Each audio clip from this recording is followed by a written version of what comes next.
सदा परिभवग्नमभीष्टदोहम्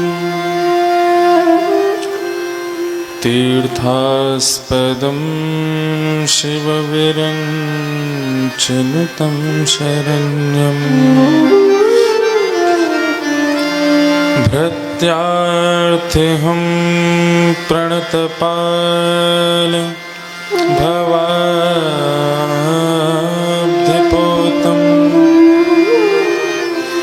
वन्दे महापुरुषते चरणारविन्दम्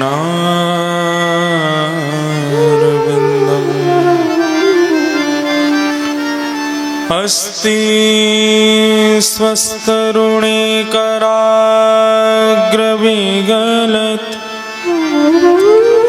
कल्पप्रसूनाप्लुतम् वस्तु प्रस्तुतवेणुनादलहरी निर्वाण निर्व्याकुलम्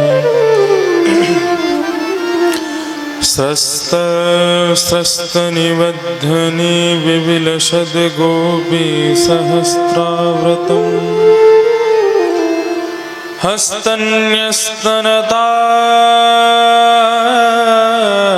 हस्तन्यस्तनतापवर्गमखिलो दारं किशोराकृति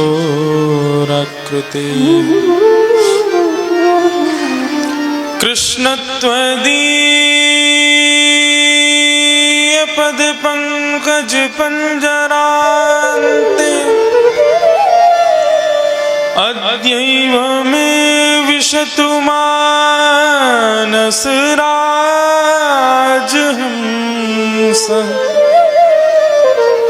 प्राणप्रयाणसमये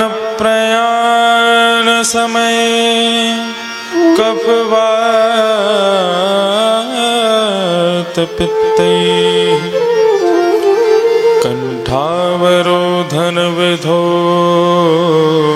स्मरणं कुतस्ते।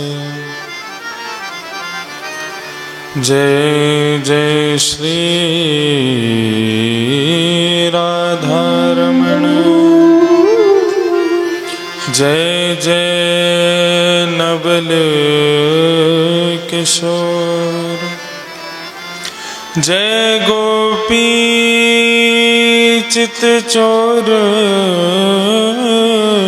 प्रभु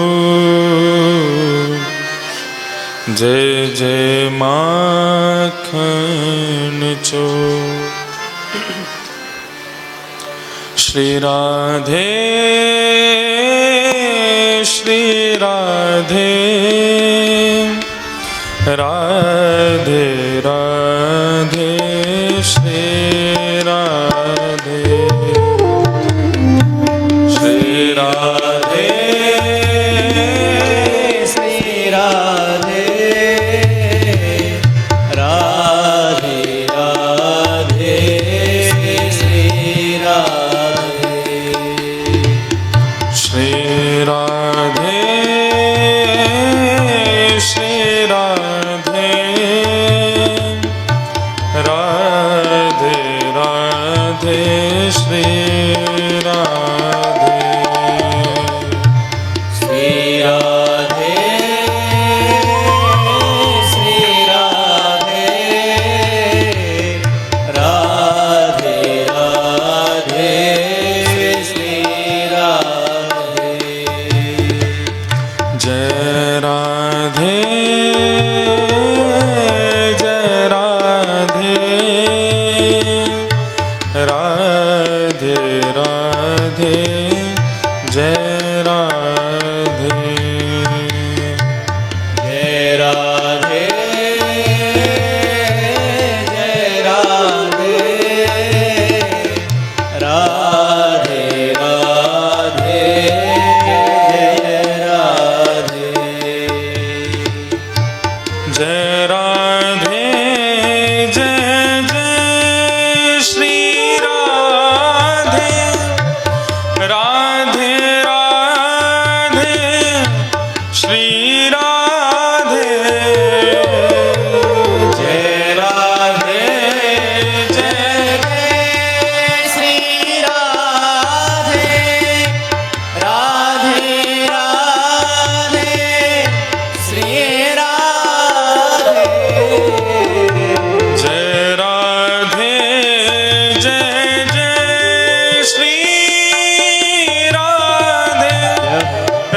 राधे श्री राधे राधे जय जय श्री राधे राधे राधे श्री राधे जय राधे जय श्री राधे राधे राधे श्री राधे राधे जय जय श्री राधे राधे राधे श्री राधे जय श्यामा जय श्री श्यामा श्यामा श्यामा श्री श्यामा जय श्यामा जय श्री श्यामा श्यामा श्यामा श्री श्यामा जय राधे जय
नंदन बिहारी लाल की जय, श्री राधा वल्लभ लाल की जय, राधा रमण लाल की जय,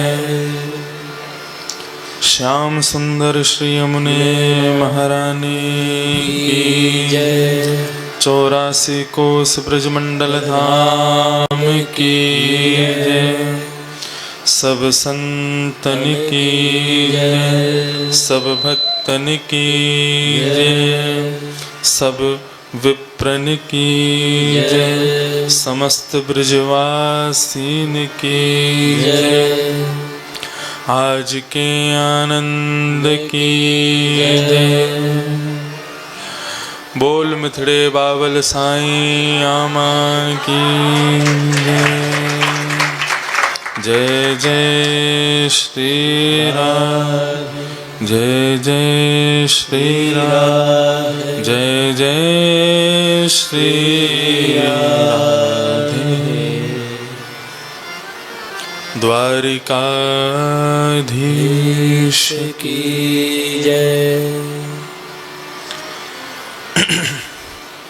हरिशरणम परम मंगल में परात्पर अखिलेश्वर अकारं करुणा वरुणालय भक्त वांछा कल्पतरु तड़िद्वित विनिंदित पीतांबरधारी श्री बाल कृष्ण लाल की वांगमयी प्रतिमूर्ति श्रीमद् भागवत महापुराण को बारंबार प्रणाम।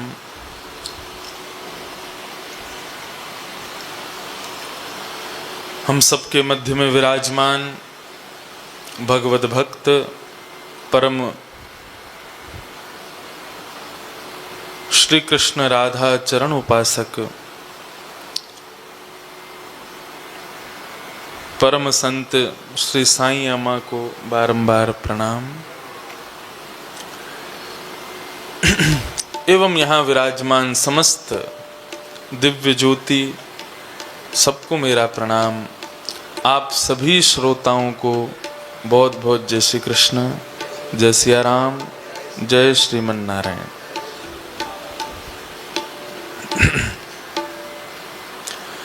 परम सौभाग्य का अवसर यहाँ व्यवस्थित हुआ। श्री साईं आमा के दरबार में अपनी वाणी को पवित्र करने का मुझे सौष्ठव अवसर प्राप्त हुआ है। गत 2 दिनों से हम लोग भगवद चर्चा श्रीमद् भागवत आदि ग्रंथों को केंद्र में लेकर के यहाँ श्रवण कर रहे हैं, ब्रज के भक्तों का भी स्मरण कर रहे हैं और इन सब के मध्य में साईं आमा की यहाँ पर उपस्थिति का अनुभव भी कर रहे हैं।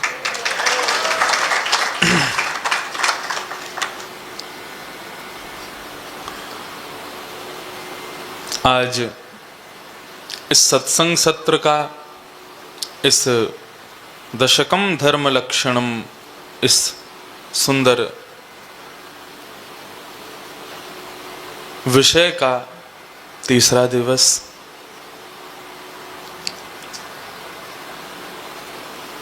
जब हमारे पुनीत जी आए थे यहाँ पर सत्संग सत्र की वार्ता करने के लिए, तो उस समय कथाओं के क्रम पहले से सुनिश्चित थे। आगे पीछे भी कथाएं थीं, बस ये 3 दिवस का ही समय मिला जिसमें हमने उनको कहा कि हम सेवा के लिए पधारेंगे।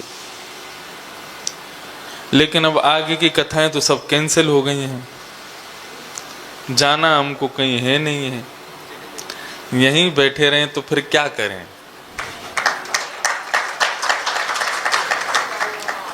आज हमारे पुनीत जी निवेदन कर रहे थे, महाराज जी 1 दिन का और समय बढ़ा दीजिए।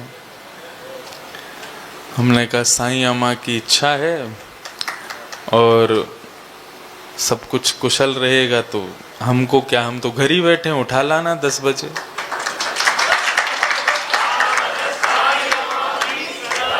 जय हो। बल्कि मेरे लिए तो और सुखद है, क्योंकि कथा वार्ता सत्संग जब रहता, और विशेष रूप से आपको एक बात बताएं, यहां जो मैं प्रसंग कह रहा हूं, आप मेरी कथाएं सुन लें पुरानी भी, मैं हर जगह इस प्रकार के प्रसंगों को नहीं कहता। और ये प्रसंग कहने के लिए अब वो बात कहनी नहीं चाहिए, भाई ठाकुर जी की सेवा में श्रम कितना कर रहे हैं ये कभी बताना नहीं चाहिए। लेकिन यहाँ जो हम वार्ता कर रहे हैं इसके लिए मैं रात में भी पढ़ता हूँ, सुबह उठ के फिर पढ़ता हूँ, तब आकर के कुछ विषय यहाँ कहता हूँ। तो मेरा पूरा दिन व्यस्ततम निकल जाता है। कोरोना में घर से बाहर नहीं निकलना चाहिए, मैं कमरे से ही नहीं निकलता, अपना अध्ययन में ही रहता हूँ। सोच रहा था आज कथा पूरी हो जाएगी, कल से क्या करेंगे हम। हमारे दो ही शौक हैं, कथा करना और क्रिकेट खेलना, ये दो शौक हैं। और एक शौक पूरा हो तो दूसरा शौक करें, लेकिन दूसरे शौक के लिए बाहर जाना पड़ेगा। वैसे दोनों शौकों के लिए ही बाहर जाना पड़ता है। लेकिन अब साईं अम्मा की इच्छा है, और उन्होंने योग तो ऐसा नहीं बनाया कि एक दिन का ही समय, उन्होंने योग तो ऐसा बनाया कि 1-1.5 महीना खाली बैठे, हमको रोज ही उठा लाओ।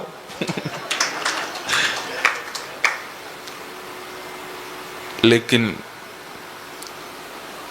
संत का क्षण और अन्न का कण, इन दोनों के मूल्य को कभी कोई आंक नहीं सकता। सत्संग कितनी देर का प्राप्त हो, ये प्रश्न यदि पूछें तो क्षण ही कहा जाएगा। क्षण भर का भी सत्संग मिले तो अति श्रेष्ठ है। और जहां सत्संग की विधा में फिर ये 3 दिन 4 दिन मिल जाएं, 3-3 4-4 घंटे मिल जाएं, और वो भी वृंदावन धाम में मिल जाएं, बिहारी जी के बिल्कुल सन्निकट मिल जाएं, साईं अम्मा की गोद मिल जाए, ऐसी संगत मिल जाए, हम जैसे तोतले वक्ता मिल जाएं, तो फिर आनंद ही आनंद है। तो ये विशेष रूप से मैं अपनी कथाओं में भी कहा करता हूं कि जब कोई व्यक्ति सत्संग करता है और इस प्रकार की व्यवस्थाओं में सत्संग करता है, तो देवता भी उससे ईर्ष्या करते हैं। एहो विधि ना तो पे अचरा पसार मागू, जन्म जन्म दीजो याही ब्रज वसिवो। अरे विधाता, हमारे कोई पुण्य पूर्व जन्म के अर्जित रह गए हों, या इस जन्म में हमने एक पुण्य भी कर दिया हो, और उसके बदले आप यदि चाह रहे हो कि हमको दोबारा जन्म देना है, हमको दोबारा जन्म लेना है, तो दीजो याही ब्रज वसिवो। बंदर हूं बनाओ तो बनाओ श्री वृंदावन को, जो कूद कूद डालन पे भोर को जगाऊंगो। मोर हूं बनाओ तो बनाओ श्री वृंदावन को, जो नाच नाच कुहक कुहक आपको रिझाऊंगो।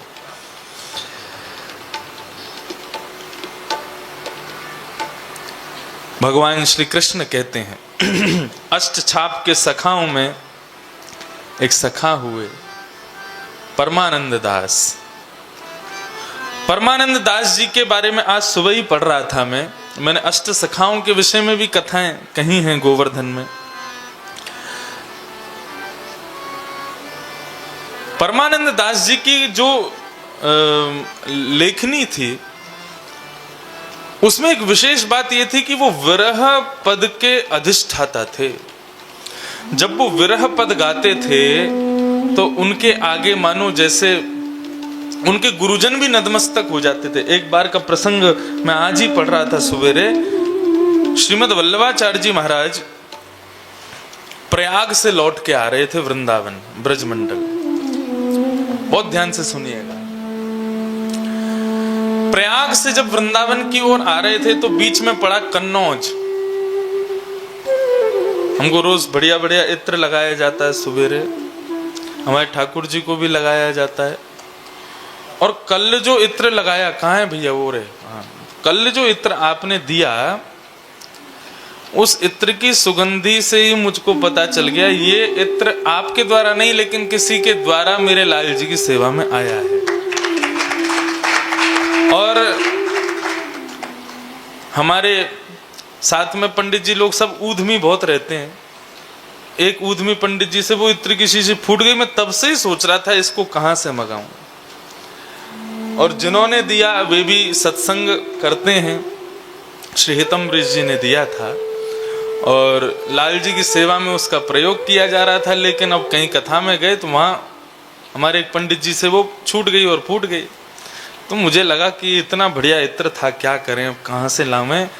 कल जब उस इत्र की सुगंधी सुनी तो वो वही इत्र था जो लाल जी की सेवा में है। तो कन्नौज बड़ा प्रसिद्ध है इत्रों के लिए। तो कन्नौज जो है ये परमानंद दास जी की जन्मभूमि है। परमानंद दास जी का आपने एक छंद सुना है, परमानंद दास को ठाकुर लायो पिल्ला घेर। ये बहुत प्रसिद्ध है उनका। ठाकुर जी एक गोपी के यहाँ पहुंच गए। गोपी से जाके कहने लगे, अरे भाभी जी कहा कर रही हो? गोपी कहने लगी, बोले दिखना है रो लाला, हलवा बना रही हूं, आज सत्यनारायण भगवान की पूजा करूंगी। ठाकुर जी बोले, सत्यनारायण भगवान कौन है? बोले जय जय हैं। ठाकुर जी बोले, सबसे बड़े जय जय तो हम हैं, हमते बड़ो जय जय कौन सो आगे हो? अरे भाभी हमारी पूजा करे कर तो कुछ सारे फल मिल जाएंगे जितने तू चाहेगी, हम ही सबसे बड़े जय जय हैं। तो बेचारी गोपी ने ऐसे ही एक प्रेम पूर्वक भाव पूर्वक हल्का सा ठाकुर जी के गाल पे ऐसे हाथ रख दिया। बोले चल बाबरे, मुंह तो धोवे ना है, तू जय जय बनेगो, चल जा यहाँ ते ना धो के आ, फिर आइयो हमारे सत्यनारायण भगवान की पूजा में। ठाकुर जी ने गाल पे हाथ रखा। बोले भाभी जी तुमने ना असली जय जय का अपमान किया है, तुमको भोगना पड़ेगा।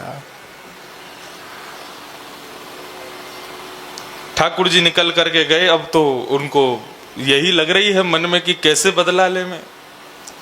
तो बाहर कुत्ते के 2 पिल्ले सोए थे। ठाकुर जी ने दोनों को अपनी गोद में उठाया और चुपके से उसी गोपी के घर में गए। मंदिर में सत्यनारायण भगवान सिंहासन पर बैठे थे। ठाकुर जी का ही रूप है सत्यनारायण।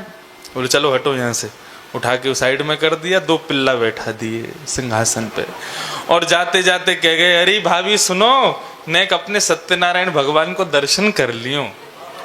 गोपी दौड़ी, महाराज क्या हो गया? जाकर के देखा तो महाराज परमानंद दास को ठाकुर लायो पिल्ला घेर।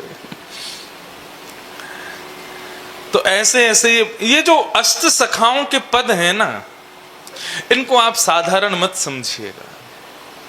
श्रीमद् वल्लभाचार्य जी महाराज ने जिसको भी अंगीकार किया, ये आचार्य परंपरा जो हमारे पूर्वजों की रही है, इनकी कृपा ऐसी होती थी कि पहले गुरु दीक्षा आज जैसी नहीं होती थी।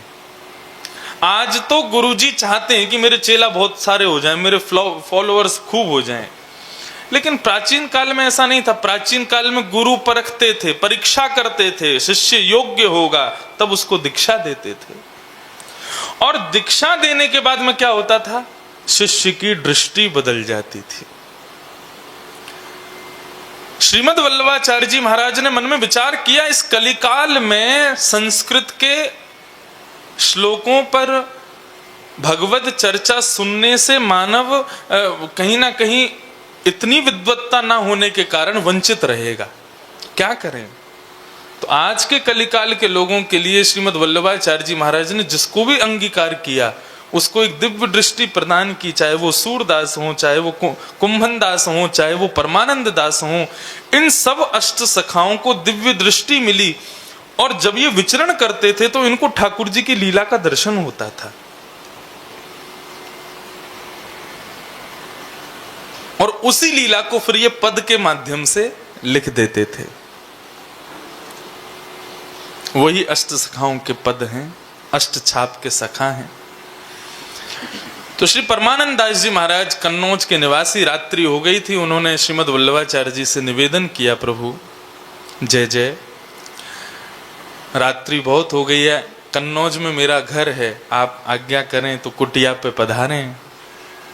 वैष्णव हैं, पूरी वैष्णव रीति से आपकी सेवा होगी। आज के 10 लक्षणों में जो जो लक्षण आएंगे उनमें इस बात का मैं प्रतिपादन करूंगा कि अन्न, जल, इनसे भी मन में विकार उत्पन्न हो जाते हैं। इसलिए कई श्रेष्ठ संत जो होते हैं वो सबके यहां भोजन नहीं करते। एक महात्मा तो हमारे ब्रज में ऐसे हैं, वो किसी के भी घर में भोजन के लिए उनको बुलाया जाए तो वो पहले दही मंगाते हैं, दही लाओ अपने घर की, बाहर बाजार की नहीं, घर की लाओ। और वो दही का एक चम्मच चखेंगे, उससे वो निर्णय करते हैं कि यहां खाना चाहिए कि नहीं। उनको दही से पता चलता है कि यहां पर सात्विकता कितनी है, और कोई और नहीं है, परम पूजनीय प्रातस्मरणीय श्री रमन रीति वाले पूज्य श्री गुरु शरणानंद जी महाराज। वो पहले दही को चखते हैं और दही चख करके फिर निर्णय करते हैं कि यहां मुझे प्रसाद पाना चाहिए कि नहीं। वे समझ जाते हैं कि रसोई घर में कितनी पवित्रता है। घर में यदि वैष्णवता लानी है, घर में यदि चाहते हैं कि हमारे बालक भी भक्त बने, हमारा पूरा परिवार भक्त बने, हम सब, तो अपनी घर में भक्ति का प्रवेश सबसे पहले रसोई घर में करो। ठाकुर जी को भोजन अति प्रिय है। राग, भोग और श्रृंगार, तीन वस्तु प्रिय हैं ठाकुर जी को। आप श्रृंगार नहीं कर सकते, आप राग रागनी नहीं गा सकते, क्योंकि राग वही गाएगा जिसके पास कंठ हो, श्रृंगार वही करेगा जिसके पास कला हो। लेकिन भोग तो सबके यहां बनता है, भोजन के बिना तो कोई भी नहीं रहता। तो इसलिए भोग की सेवा, यानी कि अपनी रसोई घर को अत्यंत शुद्ध कर लो। तो प्राचीन काल के संत हर जगह भोजन नहीं करते थे, बहुत गिने चुने स्थानों पर ही जाते थे। तो श्रीमद् वल्लभाचार्य जी महाराज श्री परमानंद दास जी के यहाँ पहुंच गए। भोजन आदि से निवृत्त होने के बाद में बैठे थे और परमानंद जी दास जी से कहने लगे, परमानंद जी कोई पद सुनाओ। परमानंद जी जानबूझ करके विरह के पद नहीं गाते थे, क्योंकि वे जानते थे कि इसको सुनने की क्षमता नहीं है किसी में। लेकिन आज परमानंद दास जी को लगा कि बिल्कुल सब शांत है, कोई ऐसी दिक्कत नहीं है, विरह का पद गा भी दिया जाए, विरह हो भी जाए तो कोई दिक्कत नहीं, रात ही तो काटनी है, विरह में कट जाएगी। और उन्होंने श्रीमद् वल्लभाचार्य जी के सामने विरह का पद गाया।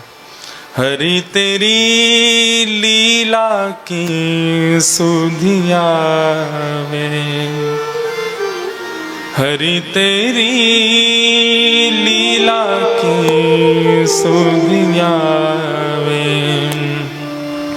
हे हरि, सुधि कहते हैं तेरी लीला की याद आवे, तेरी लीला की सुध आवे। अब जैसे ही नीचे चरण पकड़ करके बैठे थे वल्लभाचार्य जी के, और ये पद गाना परमानंद दास जी ने शुरू किया, वल्लभाचार्य जी के नेत्र बंद हो गए। वल्लभाचार्य जी कौन है? यशोदा ही तो है, यशोदा का ही तो अवतार है। वल्लभाचार्य जी पहुंच गए द्वापर युग की यशोदा वेश में, और ठाकुर जी अपने कोमल चरणों से वृंदावन में भ्रमण कर रहे हैं। कभी मैया से आके माखन मांगे, कभी मैया की गोद में बैठ जाएं, कभी मैया के मुखमंडल को पकड़ें, कभी मैया के केश को पकड़ें।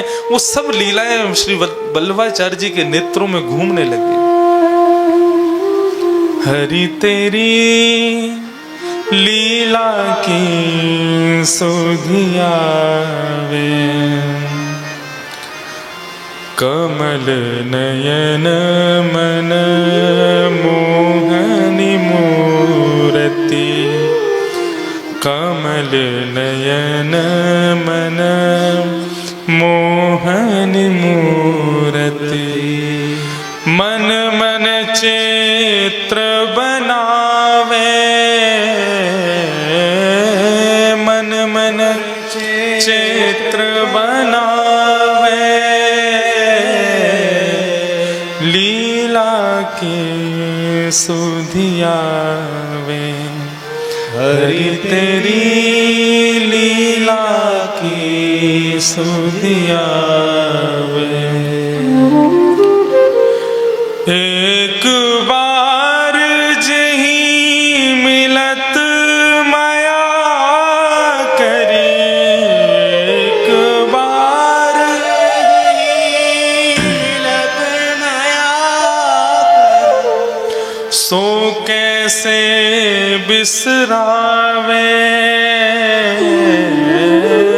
सो कैसे बिसरावे। आपको शब्द समझ आ रहे हैं? परमानंद दास जी कह रहे हैं, बोले एक बार जिससे पूर्ण प्रेम युक्त होकर के ठाकुर जी मिल जाते हैं, वो कैसे भूल सकता है उनको। रसखान दिल्ली जा रहा था, बादशाह ने आज्ञा की रसखान दिल्ली जाओ, इंद्रप्रस्थ में हमारे राज शासन की तैयारी करो, वहां किला बनवाओ। रसखान जाने को तैयार हुए, तभी एक व्यक्ति रसखान के पास गए और जाकर के बोले, रसखान मैं तुमको एक गोपनीय बात बताऊं? बोले बताओ। तुम जा रहे हो दिल्ली? बोले हाँ। मार्ग में एक भयावह कुआं पड़ेगा। बोले कुआं मतलब? कुआं पड़ेगा मतलब भयावह? अरे एक नगर पड़ेगा, वो कुआं ही है, उसमें जो गिरता निकलता नहीं है। कौन सा नगर? बोले प्रेम नगर। प्रेम नगर? ये तो मैंने कभी नहीं सुना। अरे उसका गोपनीय नाम है प्रेम नगर, उसका प्रकट नाम है वृंदावन। रसखान तुम दिल्ली जा रहे हो, लेकिन उस प्रेम नगर में मत जाना। क्यों? अरे रसखान मैं क्या बताऊं, मैंने आज तक जितने लोगों को देखा, जो भी उस नगर में गया है, वहां एक छोटा सा बालक रहता है। कौन? बोले हिंदू जिसको पूजते हैं, वो कृष्ण, वो आज भी वहां रहता है। वो जिसको पकड़ लेता है अपना बना लेता है। रसखान तुम ध्यान रखना, कुछ भी कर लेना, लेकिन उस स्थान से बच के। रसखान बोले छोटा सा बालक मुझको पकड़ेगा? बोले वो देखने में बालक है, उसके पेट में 1.5 हाथ की दाढ़ी है। 7 दिन का था तब तो पूतना मार दी थी उसने। रसखान बोले पहचानूंगा कैसे? बैठा बैठा रसखान उससे एक एक शब्द पूछ रहा है। बोले उसके ऐसे कमल नेत्र हैं, सुंदर मुस्कान है, सांवला स्वरूप है, पीली पीतांबरी पहनता है, गले में सुंदर माला धारण करता है, एक कान में एक ही कुंडल पहनता है। ठाकुर जी और बलराम जी दोनों के लिए आया है कि दोनों एक ही कुंडल पहनते हैं। कुंडल मेरी तरह नहीं पहनते, फूल का कुंडल पहनते। जैसे कोई फूल तोड़ के यहाँ कान में लगा लेते हैं ना, ऊपर इधर की तरफ ठाकुर जी उसको लगा ले, एक कुंडल। तो एक ही कुंडल क्यों पहनते हैं? बोले ठाकुर जी चलते चलते अब व्यस्त कैसे हो, चलते चलते कुछ तो करना है, तो बार बार उस कुंडल को उछाल उछाल के कभी इस कान में, कभी इस कान में, कभी इस कान में, कभी इस कान में। कर्णयोः कर्णकारम विभ्रदवासः कनक कपसं वैजयंतीं च मालाम। पूरे रूप का वर्णन किया। बोले रसखान उससे बचना। अब तो रसखान चिंतन करता जा रहा है, अपने मन में चित्रण बना रहा है, वो बालक ऐसा होगा, कमल जैसे नेत्र हैं। तो एक एक सुंदर छवि उसने अपने हृदय में बना ली। और रसखान बार बार नेत्र बंद करके देखता है, ये इतना कोमल है, इतना सुंदर है, इतना इतना इतना चंचल है, ये मुझे कैसे पकड़ेगा? अरे मैं इतना बलवान, कठोर, विशाल, ये नन्हा सा बालक कैसे पकड़ेगा? और इसी विचार को करता करता जैसे ही जाने लगा, सैनिकों ने सतर्क कर दिया। बोले महाराज सावधान। बोले बताओ क्या हुआ? बोले वही नगर आ गया है। कौन सा? वृंदावन। अब जैसे जैसे वृंदावन के समीप पहुंचे, रसखान की धड़कनें बढ़े। कभी इधर देखे आ तो नहीं जाएगा, कभी इधर देखे यहां से तो नहीं आ जाएगा। पीछे सैनिकों को खड़ा कर दे रहा है। बोले मेरे सब चारों तरफ खड़े होकर के चलो, कहीं से भी आ नहीं जावे। ऐसी घबराहट में वृंदावन से निकल रहा है। ठाकुर जी छोड़ देंगे उसको? वृंदावन की सीमा के बगल से निकलने लगा, और जैसे ही सीमा के पास आया, रसखान बोला सब सुरक्षित हैं? बोले हाँ सब सुरक्षित हैं, कोई नहीं आया। बोले अरे वो भी बड़ी बड़ी बातें कर रहा था, ऐसे करता है, ऐसे कुछ नहीं हुआ, सब तो ठीक है। जब वृंदावन की सीमा तक आ गए तो अंदर चल ही लेते हैं, देख ही लेते हैं, क्या बुराई है उसमें, हम भी तो देखें कौन है। रसखान चारों तरफ से सैनिकों की घेराबंदी में वृंदावन में प्रवेश कर रहा है, कहीं वो बालक ना आ जाए। देखते ही देखते देखते ही वृंदावन की ऐसी खुमारी चढ़ी, भगवान ने केवल एक ऐसा जाल बिछाया वृंदावन में कि जितने सैनिक रसखान को घेर के चल रहे थे, धीरे धीरे सब अपनी सुध खो गए। कोई किसी गली में चला गया, कोई किसी गली में चला गया, कोई किसी गली में, और एक स्थिति ऐसी आई, अकेला रसखान चल रहा है। रसखान देखता है चारों तरफ एक भी सैनिक नहीं, घबरा जाता है, बोले अरे कहीं आ तो नहीं जाएगा, कहीं अरे कहाँ हो, सबके नाम पुकारता है लेकिन कोई भी नहीं मिलता। अकेला रसखान पूरे ब्रजमंडल में, वृंदावन में भ्रमण कर रहा है। धीरे धीरे चरण बढ़ा रहा है, गली कोई आती है तो पहले झांक करके देखता है यहां खड़ा तो नहीं है। इतना बचेगा तो कभी नहीं बच पाएगा। इतना भयभीत होकर के रसखान जब आगे आगे बढ़ने लगा, तभी उसको नूपुरों की आवाज आने लगी, चंदन की सुगंधी आने लगी, माला के पुष्पों की सुगंधी उसके रोम रोम को प्रफुल्लित करने लगी। रसखान को अनुभव हुआ कि कोई तो मेरे पीछे खड़ा है। भयभीत हृदय से रसखान के पूरे शरीर में कंपन होने लगा। जैसे ही पीछे मुड़कर के देखा, त्रिभंग लली श्री राधा रमन लाल उसके सामने खड़े हुए। और रसखान के केवल थोड़ी पर जाकर के अपनी 3 उंगलियों से ठाकुर जी ने स्पर्श मात्र किया है। उनकी रूप माधुरी, उनके सुंदर चंचल नयन, चारु चरण, ऐसी सुंदर चितवन को देख करके रसखान वहीं मूर्छित होकर के गिर गया। होश आया तो जिस प्रकार गोपांगनाएं, ब्रज की गोपियां विरह भाव से कातर होकर के ब्रजमंडल में कृष्ण को ढूंढ रही थीं, ऐसे ही अब रसखान डर नहीं रहा, अब खोज रहा है कहां है।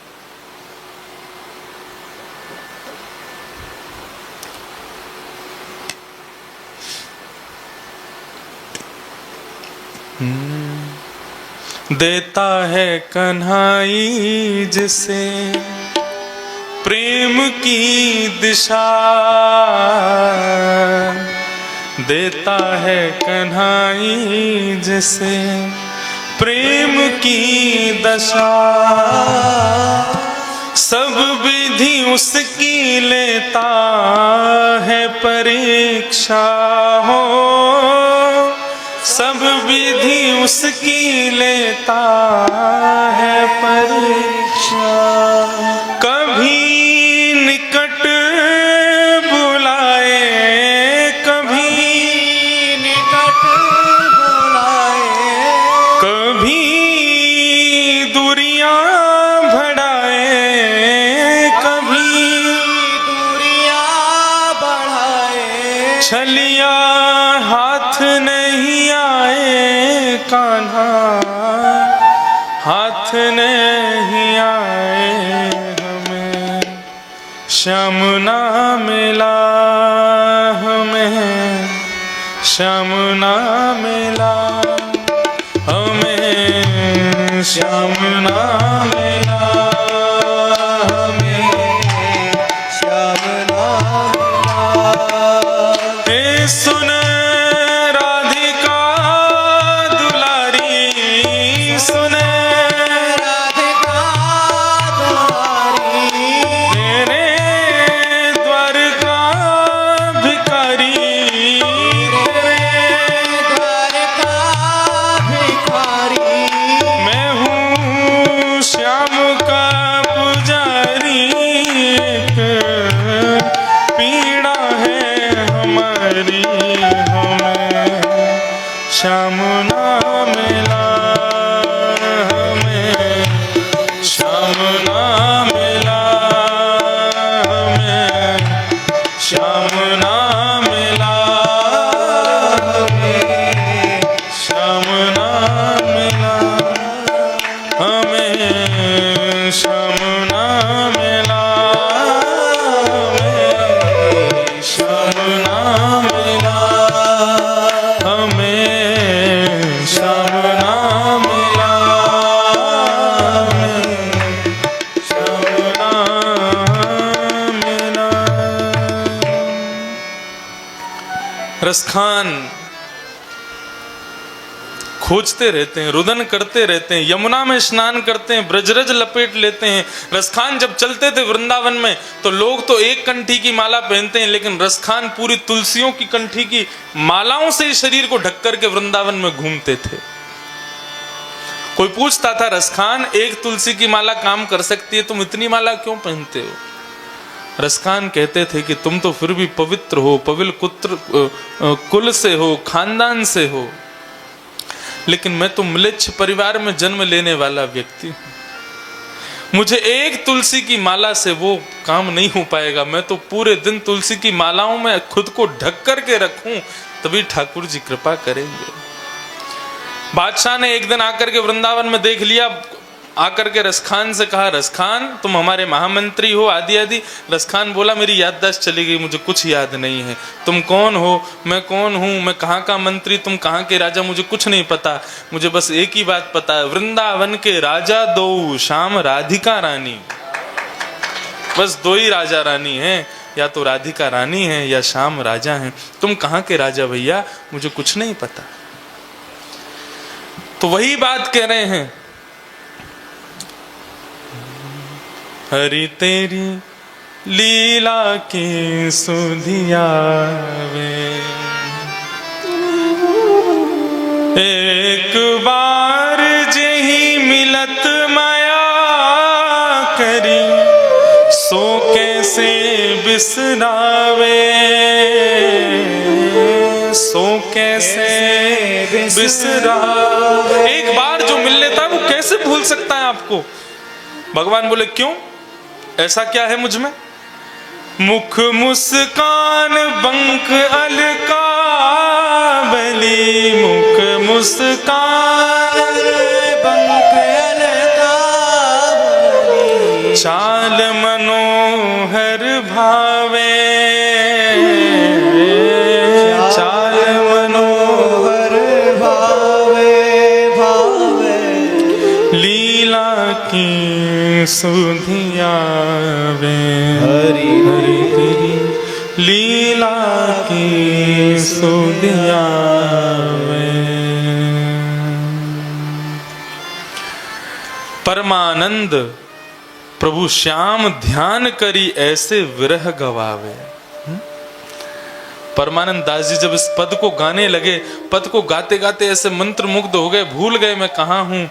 जब पद पूरा हुआ तब उन्होंने नेत्र खोल करके देखा, श्रीमद् वल्लभाचार्य जी के चरण हाथ में हैं, वे चरण की सेवा कर रहे हैं। जैसे ही श्रीमद् वल्लभाचार्य जी को देखा तो अचेत अवस्था में श्रीमद् वल्लभाचार्य जी मूर्छित होकर के पड़े हैं।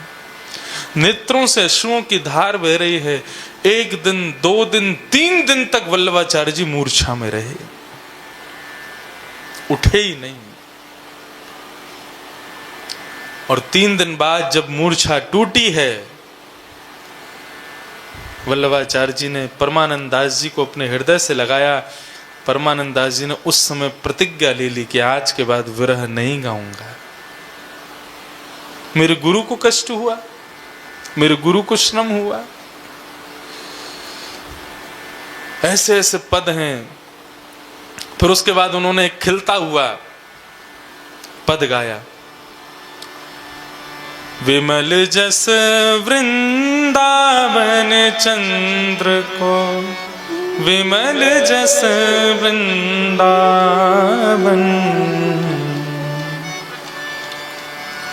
कहा प्रकाश सोम सूरज को, कहा प्रकाश सोम सूरज को, जो मेरे गोविंद मुख को विमल जस। अरे क्या प्रकाश देंगे ये चंद्रमा और सूरज, जैसा प्रकाश हमारे लाल जी के मुखमंडल का है। श्री परमानंद दास जी ने कहत जसोदा औरन आगे, वैभव आनंद कंद को, खेलत फिरत गोप बालक संग ठाकुर परमानंद को। परमानंद दास जी ने पद गाया। तो आज सहजी परमानंद दास जी का अपने आप ही सुबह उठते ही मैंने जब पढ़ना शुरू किया तो यही शुरू हो गए। हमारे पूज्य नाना जी बड़े अच्छे रसिक थे, बहुत बहुत अच्छे रसिक थे।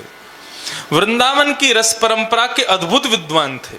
उनको वृंदावन के रसिक जन तो पकड़ के बैठा के रखते थे अपने पास।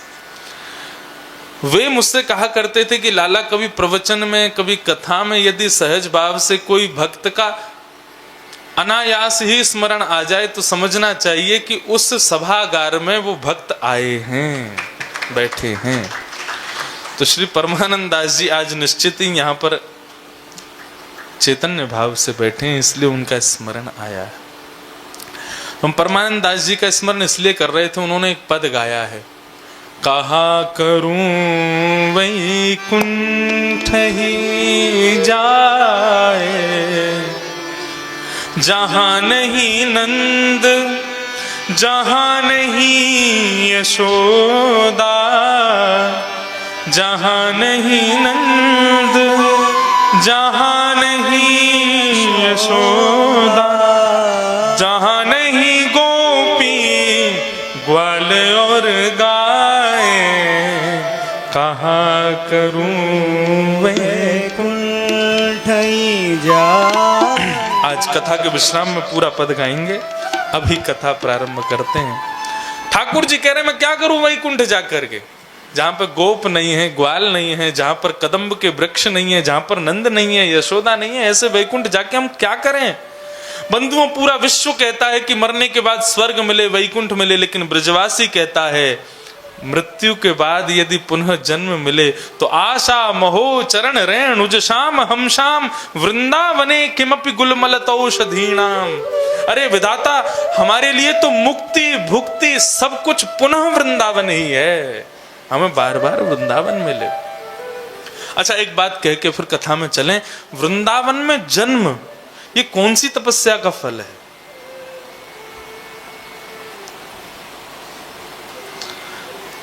श्रीमद् भागवत में ही वर्णन है कि वृंदावन में जन्म हो। देखिए, वृंदावन में आकर के रहने लग जाओ, वृंदावन में बाद में आ जाओ, वृंदावन में आकर के फिर गोलोक धाम को प्राप्त कर लो, ये सब तो आपके हिमालय की तपस्या के फल हो सकते हैं, आपके पूर्वजों की तपस्या के फल हो सकते हैं, लेकिन वृंदावन में जन्म, ये कौन सी तपस्या का फल है?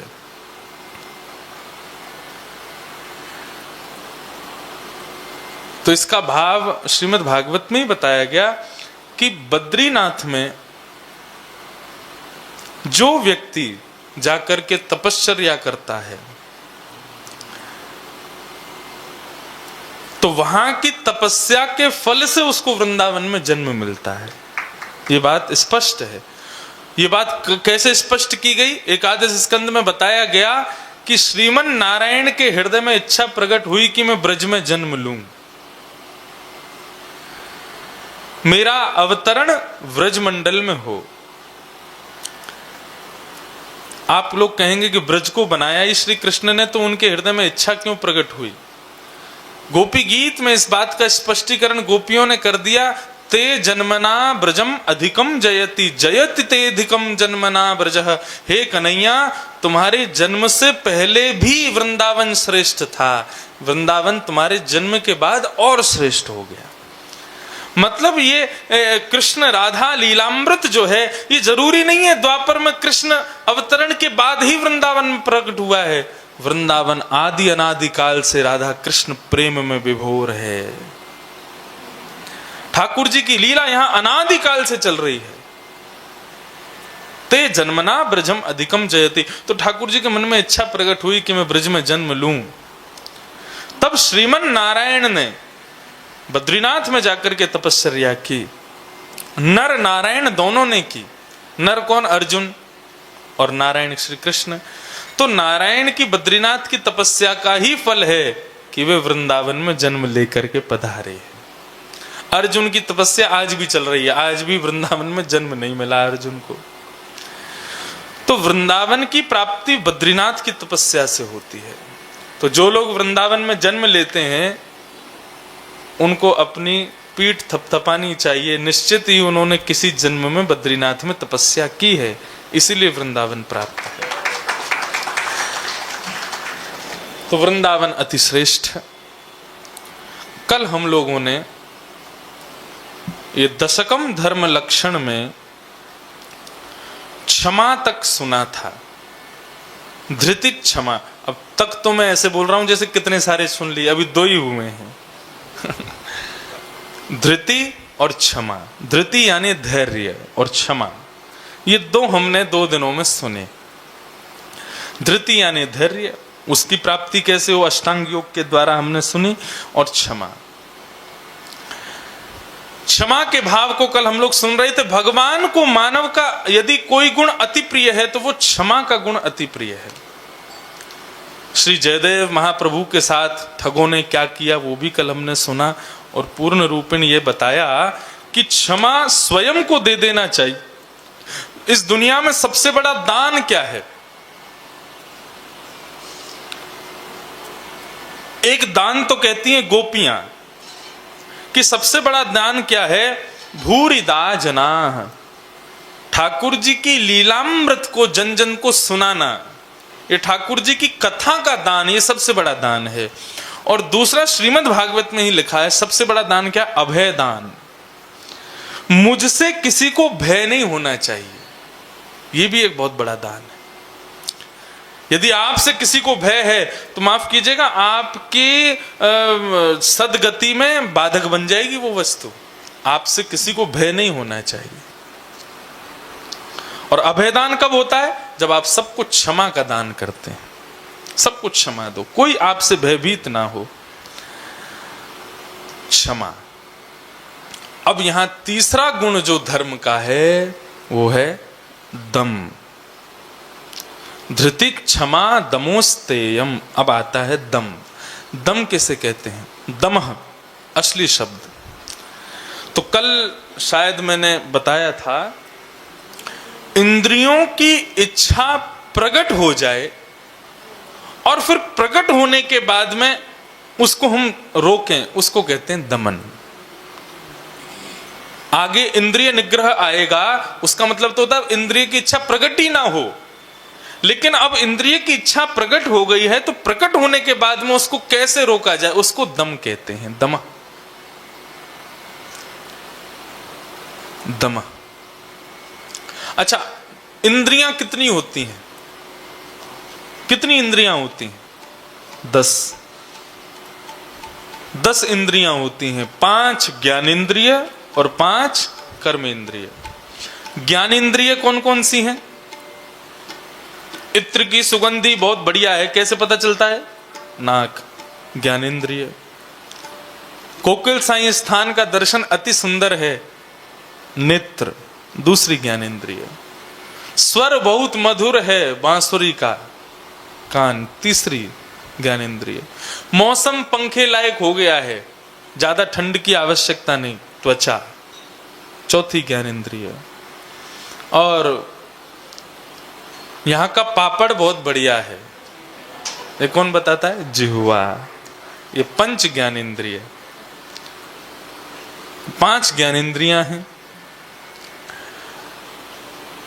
और ऐसे ही 5 कर्मेंद्रियां हैं, हाथ, पैर, मुख और 2 मलमूत्रादि परित्याग वाली गुप्त इंद्रिय।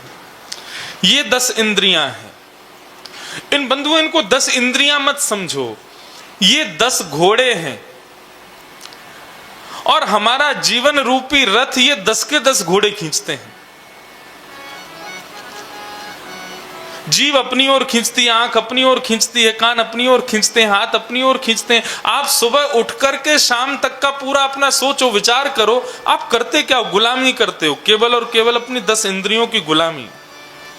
जीव को सुंदर रस देना, नेत्रों को सुंदर दृश्य देना, त्वचा को सुंदर स्पर्श देना, कानों को सुंदर स्वर देना, पैरों को सुंदर मार्ग देना, हाथों को सुंदर कर्म देना, यही तुम करते हैं पूरे दिन। हमारे भागवत जगत के एक अद्भुत अनुभव वक्ता हुए श्री डोंगरे जी महाराज। श्री डोंगरे जी महाराज कहते थे, अपनी प्रत्येक इंद्रिय से भगवत भजन करना चाहिए। गोपी का मतलब क्या है? गोवी ही इंद्रिय ही कृष्ण रसम पिबतीति गोपी। एक गोपी वृंदावन की कोई नाक में नथनी वाली, आंखों में काजल वाली, होठों पर लालिमा वाली गोपी नहीं है। गोपी कौन है? जो अपनी प्रत्येक इंद्रिय से कृष्ण को पाना चाहे, उसको गोपी कहते हैं।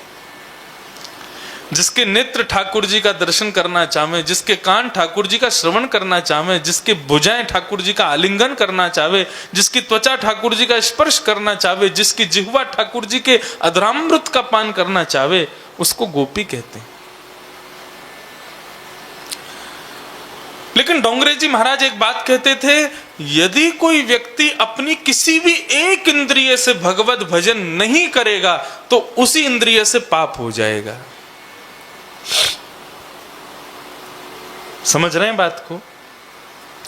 आप नेत्रों से दर्शन तो करते हो लेकिन कानों से सुनते नहीं हो कथा, तो एक ना एक दिन कानों से भद्र अभद्र वस्तु श्रवण करोगे और इसी से पाप हो जाएगा। कानों से तो कथा सुनोगे, नेत्रों से दर्शन नहीं करोगे तो भी नेत्रों से कोई ना कोई अपवित्र वस्तु प्रवेश कर जाएगी।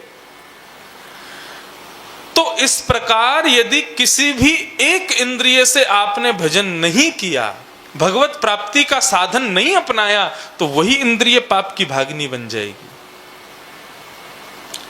एक व्यक्ति ने डोंगरे जी महाराज से प्रश्न कर दिया, बोले महाराज 8 इंद्रियों से तो भजन हम कर लेंगे, आंख से कर लेंगे, कान से कर लेंगे, नासिका से कर लेंगे, जिह्वा से, त्वचा से, हाथ से, पैर से, मुख से, सबसे कर लेंगे, गुप्त इंद्रियों से भजन कैसे होगा? वो तो इतनी अपवित्र हैं कि उनका स्वयं स्पर्श करके भी हमको स्नान करना पड़ता है। और भगवान को ऐसी अपवित्र इंद्रिय से भजन आप कैसे कह सकते हैं? डोंगरे जी महाराज ने इतना सुंदर प्रत्युत्तर दिया, बोले प्रातःकाल उठ करके जिस प्रकार अपना भवन, अपना घर साफ करते हो, ठीक उसी प्रकार मेरे चित्त में ठाकुर जी विराजमान हैं, इसलिए मैं अपने तन के मलमूत्र का परित्याग करूं। केवल इतनी भावना हृदय में धारण करने मात्र से आपकी गुप्त इंद्रिय से भजन हो जाएगा कि मेरे लाल जी मेरे हृदय में बैठे हैं, तो मैं अपने तन के अंदर कोई अपवित्र वस्तु ना रखूं, उसका त्याग कर दूं। बस इतना मात्र विचार करने से भजन हो जाएगा। अपनी प्रत्येक इंद्रिय से भगवत भाव रखो, भगवत भजन करो। तो इंद्रिय की इच्छा प्रकट होने के बाद में उसको रोक लेना। ये कैसे होगा? इंद्रिय जिस इच्छा की ओर आपको अग्रसित करे, उस वस्तु के विपरीत इंद्रियों को ले जाना, यही दम कहलाता है।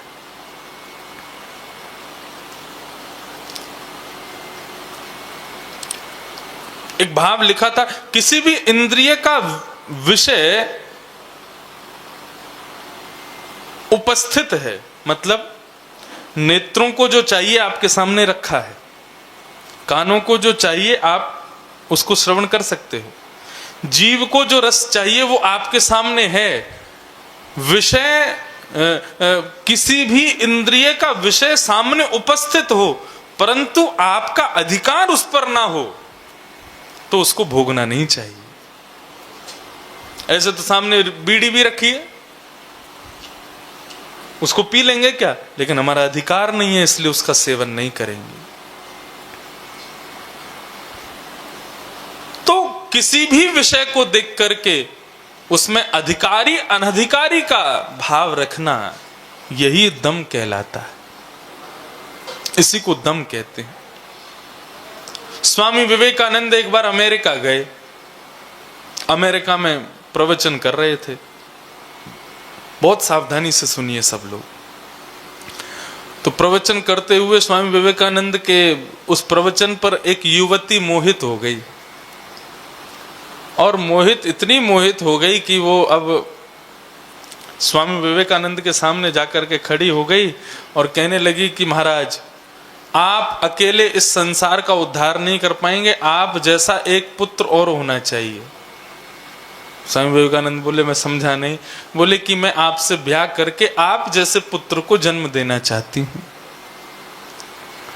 स्वामी विवेकानंद, इसको कहते हैं दम। विषय उपस्थित है लेकिन फिर भी उसका उपभोग ना करना। अनधिकारी है। इसलिए स्वामी विवेकानंद ने तुरंत क्या किया, मुस्कुराए और उस युवती की 4 परिक्रमा लगाई और परिक्रमा लगा के उसके चरणों में प्रणाम किया। बोले, हे माँ, मैं आपसे ब्याह करके अपने जैसा पुत्र दे पाऊंगा इसकी गारंटी मैं नहीं दे सकता, लेकिन हाँ, आज से आपका मैं ही पुत्र बन जाऊंगा ये गारंटी मैं दे सकता हूं। आज से आप मेरी मां, मैं आपका पुत्र। इसको कहते हैं दमह।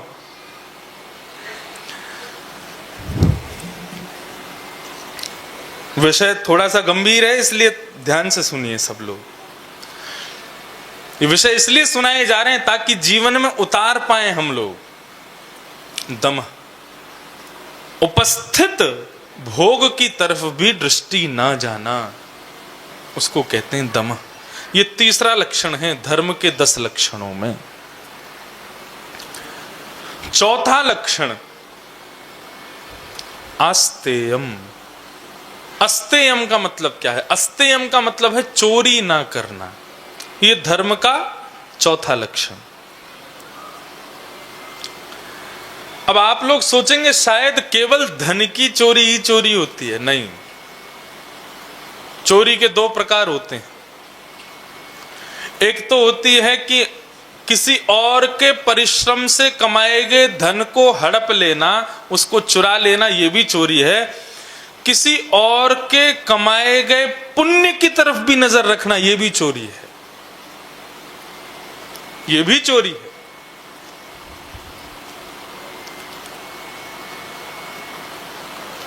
पिता ने खूब भजन किया, मां ने खूब भजन किया, हमारे पूर्वजों ने खूब भजन किया, और उनके भजन के प्रताप को हम नाती पोता आदि हम लोग सब अपने जीवन में ग्रहण कर रहे हैं। लेकिन यदि हम उसकी पूर्ति भजन करके नहीं कर रहे तो यह भी हमारी चोरी मानी जाएगी।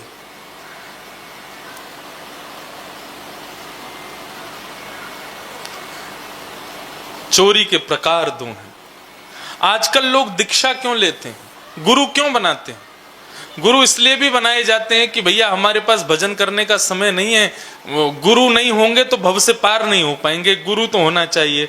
तो गुरु बनाने का मतलब क्या रखते हैं लोग? हम तो अपना बिजनेस करते रहें, गुरु जी भजन करते रहें, तो उनके भजन से हमारी नैया पार हो जाए। चोरी है सबसे बड़ी।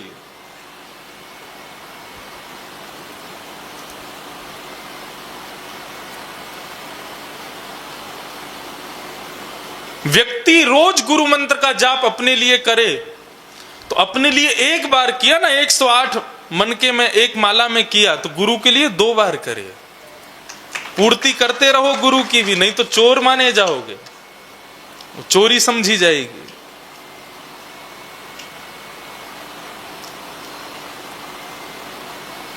चोरी केवल धन की नहीं है, चोरी बहुत वस्तुओं की होती है।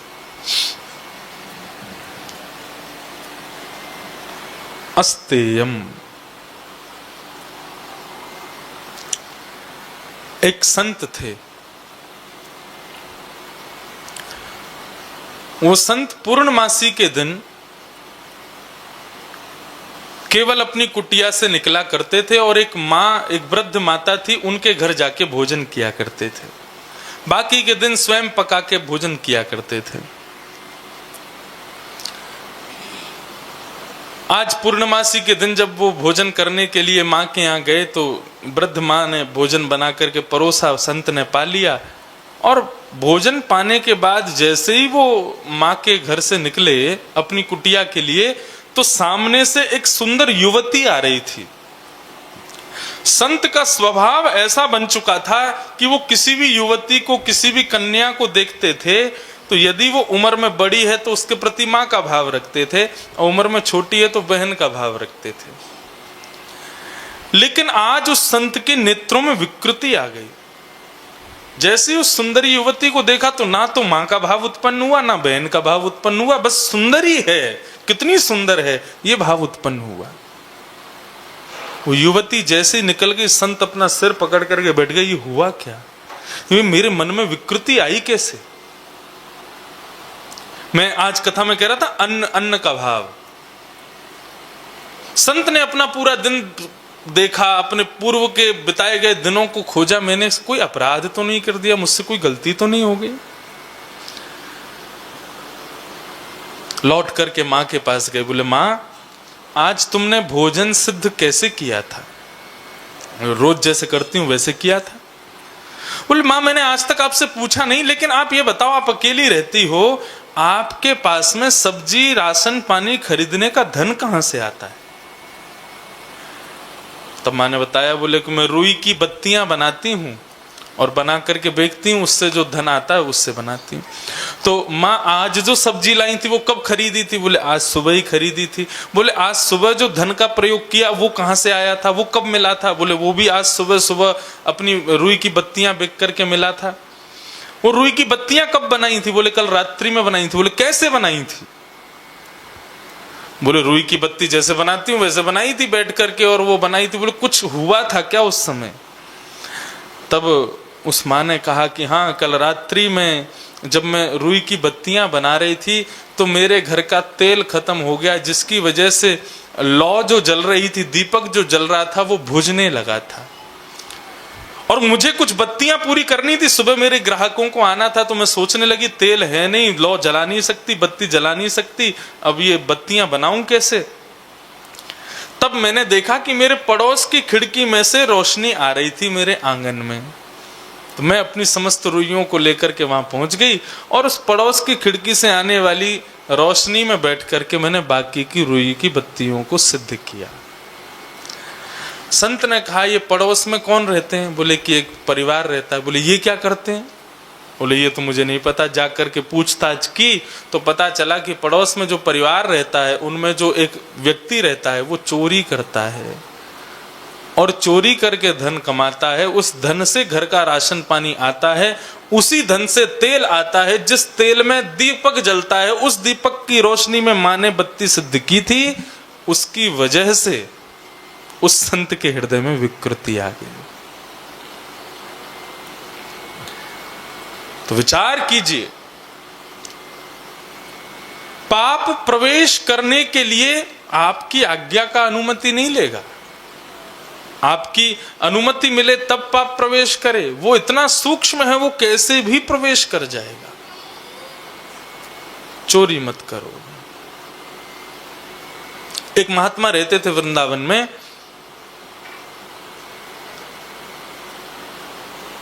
उनसे कोई जाकर के कहता था, बाबा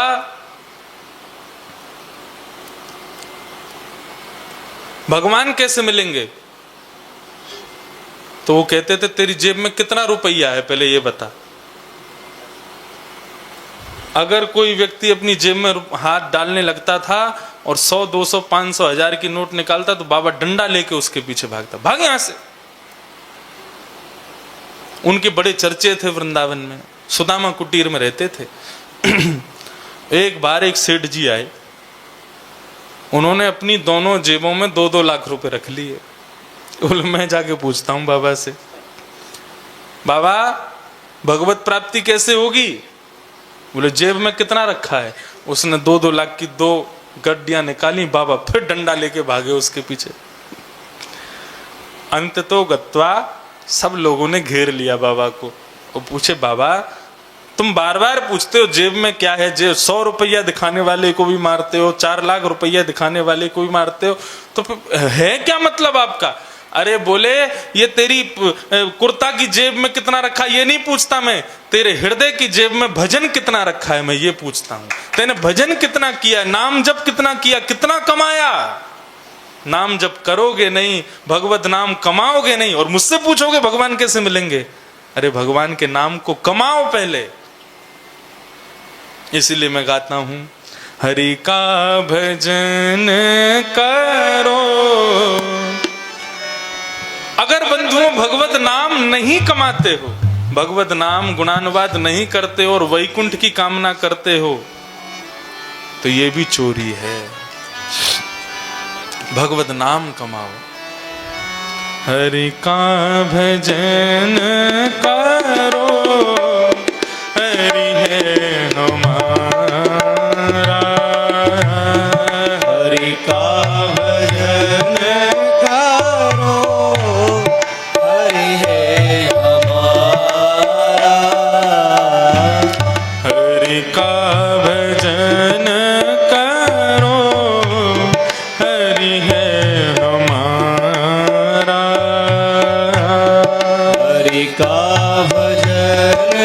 करो, हरि है हमारा। हरि नाम लेने वाला, नाम लेने वाला, हरि नाम गाने वाला, हरि नाम गाने वाला, ओ हरि का है प्यारा, हरि का भजन करो, हरि है हमारा। हरि का भजन करताल बजा के गाओ। हरि है हमारा।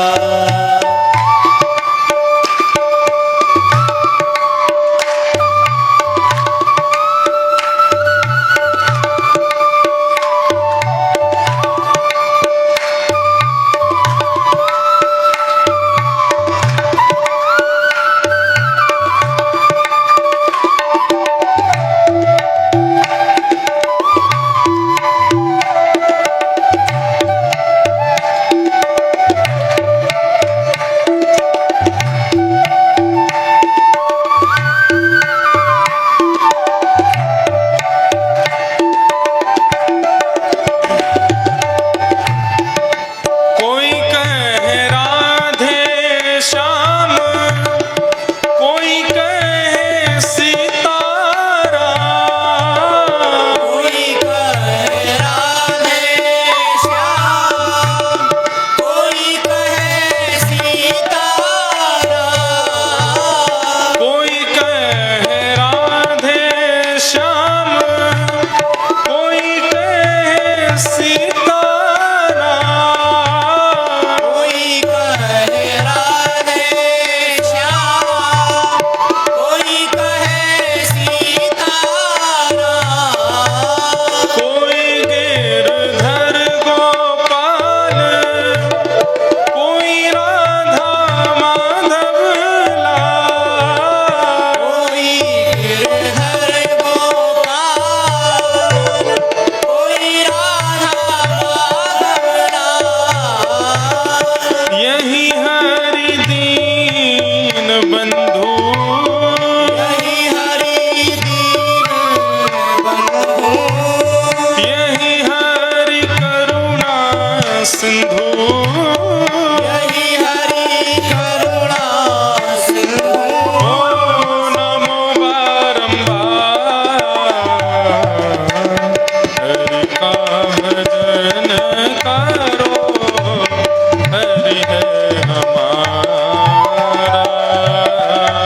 हरि का भजन करो, हरि है हमारा। हाँ हरि नाम लेने वाला, हरि नाम लेने वाला, हरि नाम गाने वाला, हरि नाम गाने वाला, ओ हरि का है प्यारा, हरि का भजन करो, हरि है हमारा। हरि का भजन करो, हरि है हमारा। हरे कृष्ण कृष्ण कृष्ण हरे हरे, हरे राम राम राम हरे हरे, हरे कृष्ण कृष्ण कृष्ण हरे हरे, हरे राम राम राम हरे हरे। हरे कृष्ण कृष्ण कृष्ण हरे हरे, हरे राम राम राम हरे हरे, हरे कृष्ण कृष्ण कृष्ण हरे हरे, हरे राम राम राम हरे हरे। हरे कृष्ण कृष्ण कृष्ण हरे हरे, हरे राम राम राम हरे हरे, हरे कृष्ण कृष्ण कृष्ण हरे हरे, हरे राम राम राम हरे हरे। हरे कृष्ण कृष्ण कृष्ण कृष्ण हरे हरे, हरे राम राम राम हरे हरे।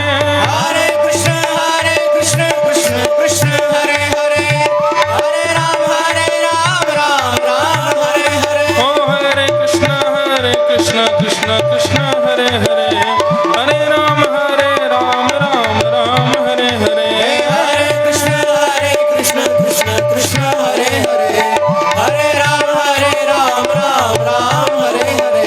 हरे कृष्ण कृष्ण कृष्ण हरे हरे, हरे राम राम राम हरे हरे। हरे कृष्ण कृष्ण कृष्ण हरे हरे, हरे राम राम राम हरे। भजन करो हरि है हमारा, हरि का भजन करो, हरि है हमारा। हरि का भजन करो हरि है हमारा। हरि का भजन करो, हरि है हमारा। ओ हरि है हमारा, हरि है हमारा। हरि है हमारा। हरि है हमारा। तो अस्तेयम मतलब कि बिना भगवत भजन किए यदि भगवत दर्शन की अभिलाषा भी यदि हमारे भीतर है तो वह भी चोरी है। हम यदि भजन नहीं करते और भजन बिना किए यदि बिहारी जी, राधा रमन लाल आदियों का दर्शन भी यदि हम करते हैं तो वह भी चोरी से दर्शन माने जाएंगे। पहले अपनी योग्यता तो बनाओ उस स्तर की कि आप बिहारी जी के सामने खड़े हो सको। वो उनकी कृपालुता है कि सबके लिए द्वार खुले, उनके आगे तो पूतना भी चली जाती है। लेकिन कहीं हम चोर ना घोषित हो जाएं, उसके लिए भजन करके अपनी उस योग्यता को प्राप्त करके बिहारी जी के समक्ष खड़े होना। अब तक नहीं पता था, कोई बात नहीं, लेकिन अब पता है तो अब कोशिश करना, बिहारी जी जाओ तो पहले एक माला करके जाओ। इतनी कमाई तो कर लें कि बिहारी जी के सामने खड़े हो जाएं। फिर वहां से राधा वल्लभ जी जाओ तो रास्ते में एक माला और करते हुए जाओ, कहीं चोर ना बन जाएं हम। अस्तेयम ये धर्म का धृति क्षमा दम स्तेयम चौथा लक्षण।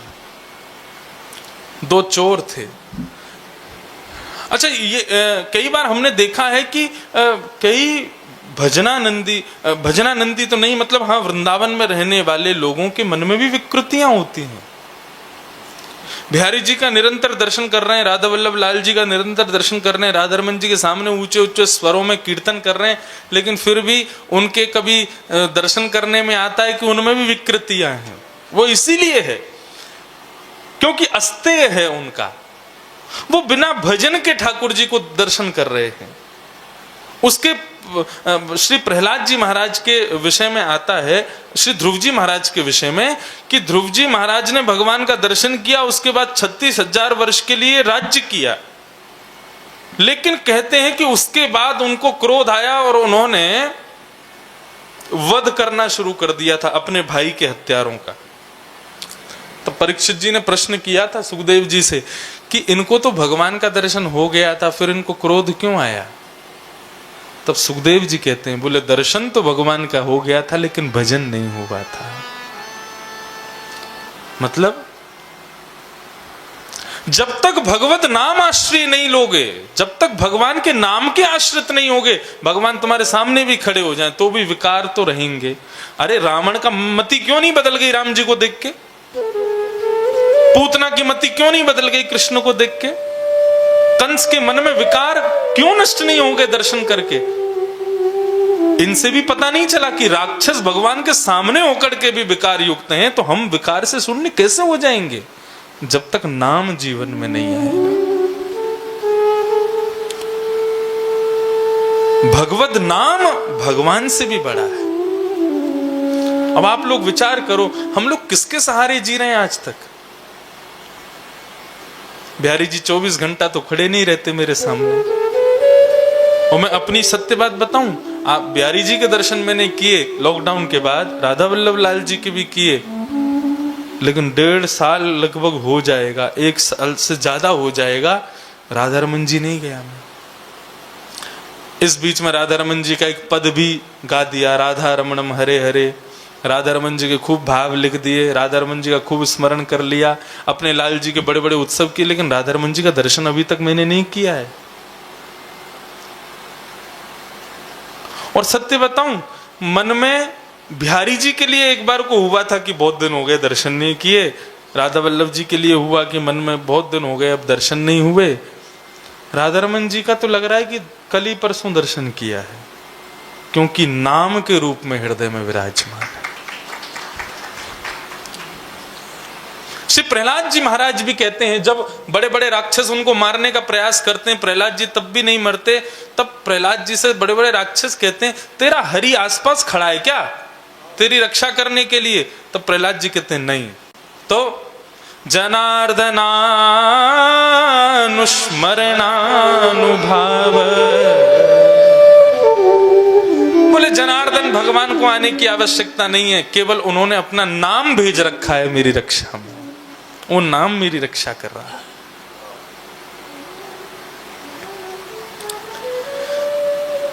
तो बंधुओं, बिना नाम जप के यदि भगवत दर्शन भी हम कर रहे हैं तो वो भी आस्तेयम, चोरी मानी जाएगी।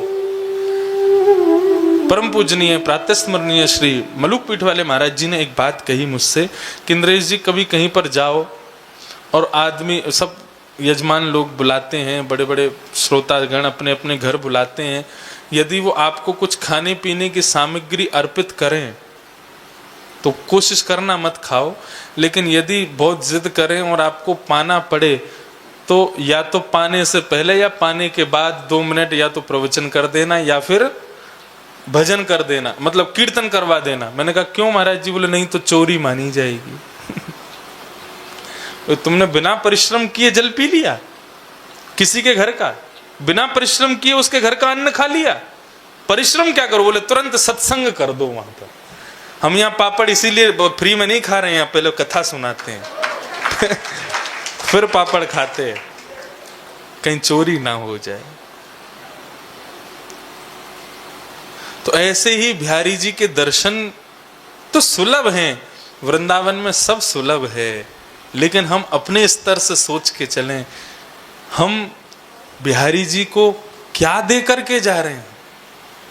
ठाकुर जी के नाम गुणानुवाद भजन रूपी ये सुंदर नाम स्मरण करके ठाकुर जी को पहले प्रस्तुत करें, फिर उनका दर्शन करें। खाली हाथ मत जाना, चोरी मानी जाएगी। अस्तेयम।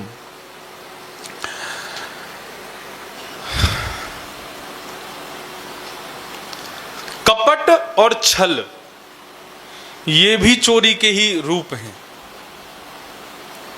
किसी के मुंह पर कुछ होना, पीछे से कुछ होना, ये भी कपट का स्वरूप। कई लोग मैंने देखे वृंदावन में आकर के तो महाराज उनका रूप ही बदल जाता है, तिलक निकल आएगा, हैं, धोती निकल आएगी, बढ़िया घूमेंगे भक्त बन के पूरे वृंदावन में, और जहां दिल्ली पहुंचे नहीं जीन्स वगैरह पहन करके और पूरे महाराज फिर तो पूरे स्टाइल में घूम रहे हैं।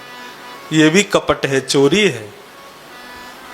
अपने एक ही रूप में रहो, सब जगह बदलने की जरूरत क्या है?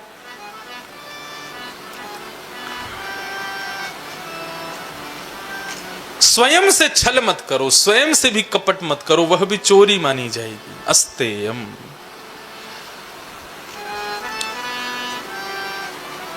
वृंदावन में रहो तो कैसे रहो? हाउ विलाऊ बन के रहो। यहां का श्रृंगार क्या है? सुंदर तिलक लगाओ, सुंदर ब्रज की रस से अपने मुंह को लेप लो। अरे कहने का अभिप्राय है यहां पर ज्यादा श्रृंगार मत करो। यहां पर कैसे बन के रहो? बोले ऐसे बन के रहो कि जिसके सामने जाओ देख के हंस जाए।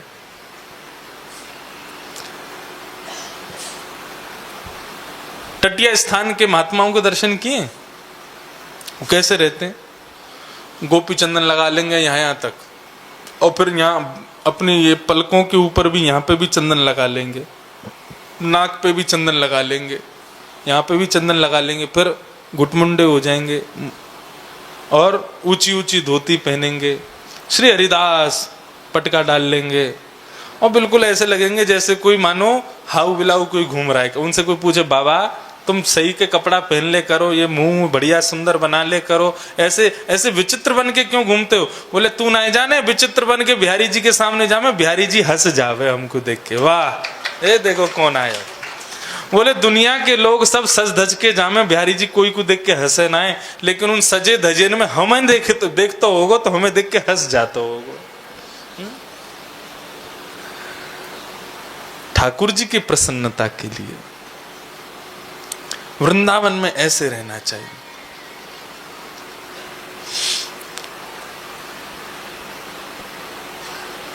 अस्तेयम, और उसके बाद आया शौचम। शौचम यानी कि पवित्रता। अब पवित्रता किसे कहते हैं, ये बड़ी विडंबना है।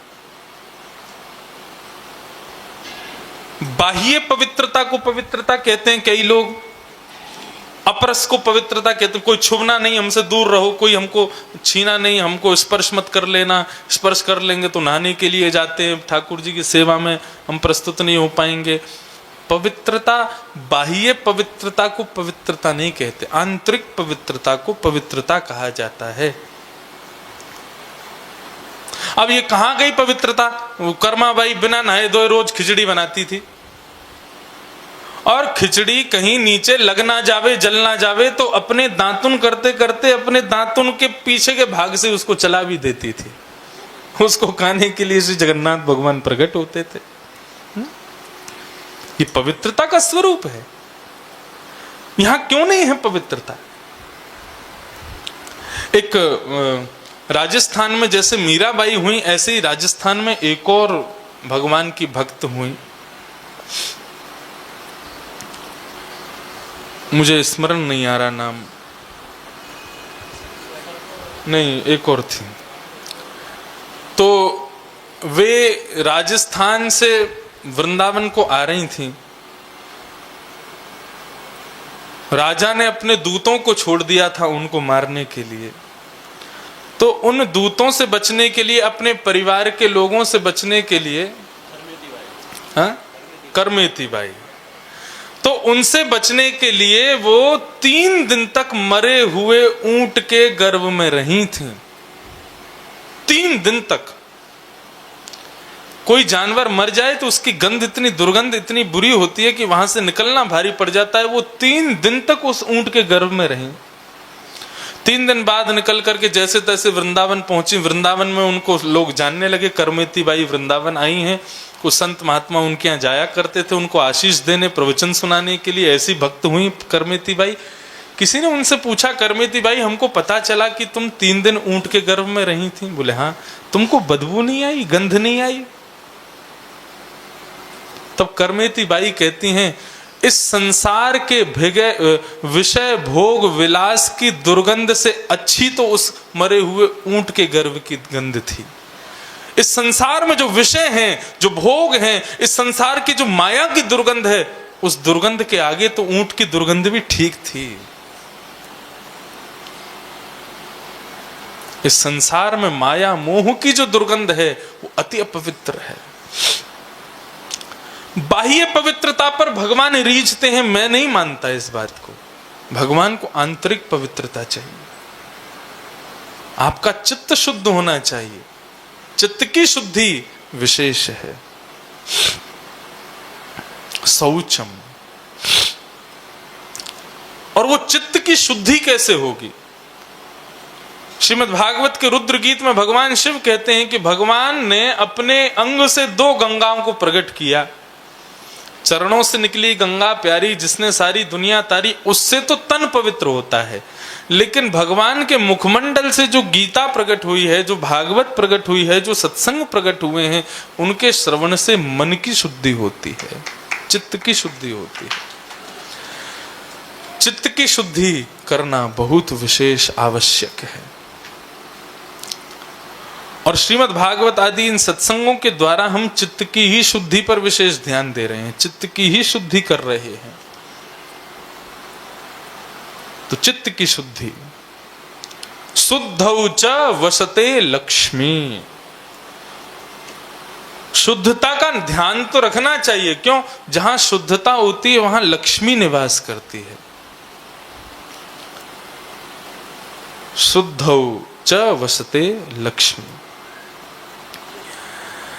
तो इस प्रकार शौचम यानी कि पवित्रता के विषय में बताया गया। एक बार अब पवित्रता का विषय सुनो, बड़ा सुंदर विषय। एक बार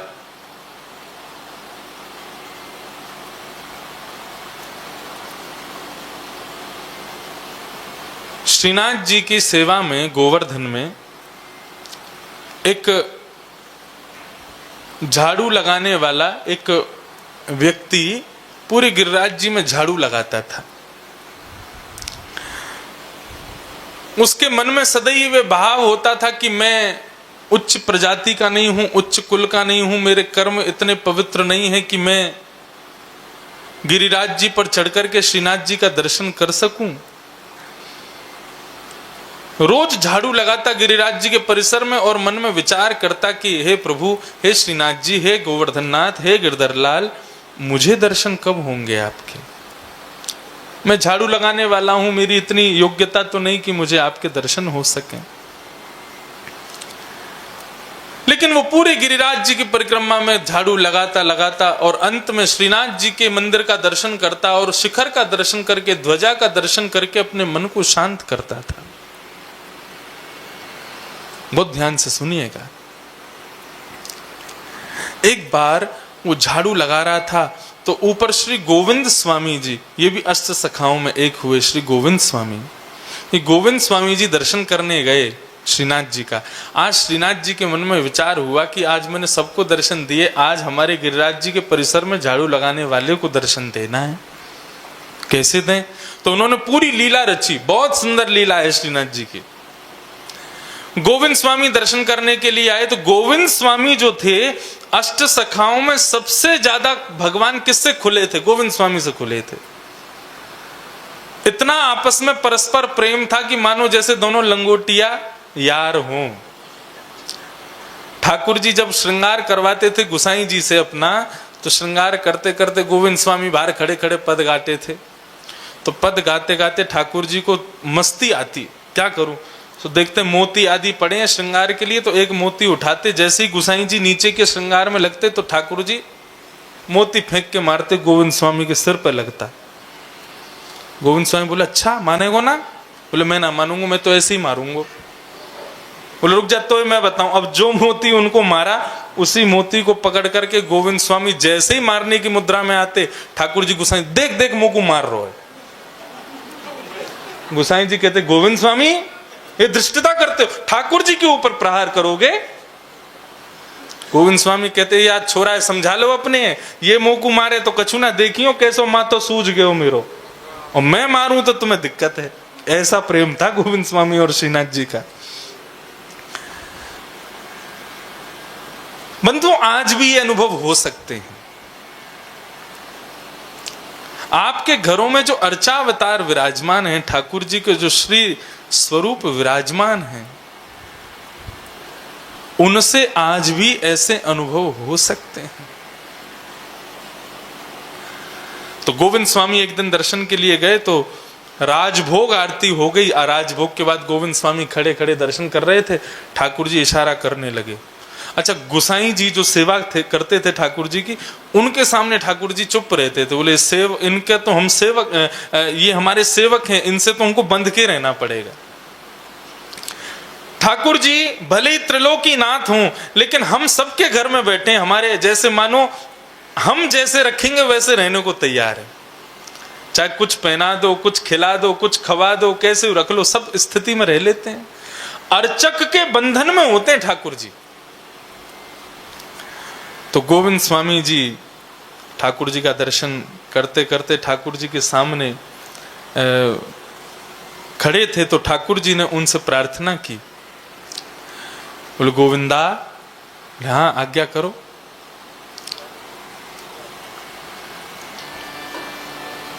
जय हो।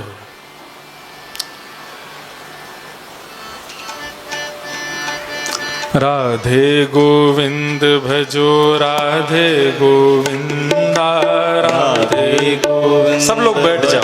राधे गोविंदा, राधे